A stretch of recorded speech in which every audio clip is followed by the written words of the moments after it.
ganito ang sitwasyon namin dito, may giyera, ay okay naman po. Sa bilihin, kaya naman po ng mga mamamayan, mga Mm. kababayan natin. Hindi naman po namin ramdam yung kumbaga na tumaas ang bilihin dito, naapektuhan kami. Hmm.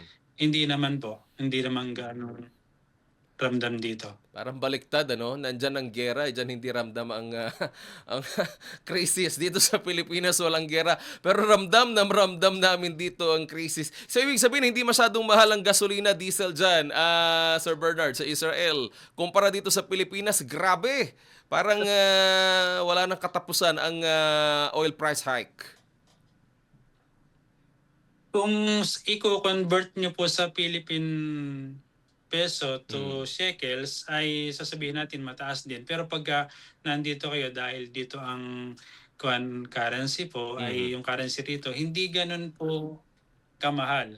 Magtataas ng kaunti pero magro-roll back.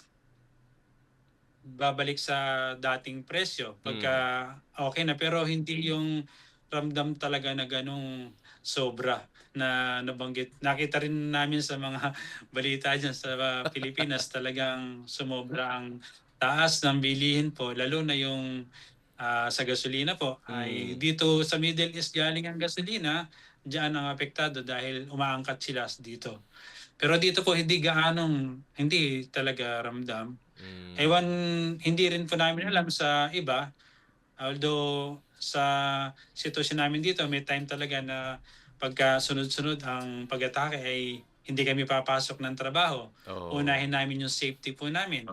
Tatawag Mm. kami sa mga amo, hindi kami makakarating ngayon, ay maunawaan po naman po nila yon dahil sa Oo. sitwasyon. Sabi ni Carmela. Manatiling nakatutok sa Abante. Sundan kami sa aming mga social media accounts at huwag kalimutang mag-subscribe sa aming YouTube channel para sa mga eksklusibong balita.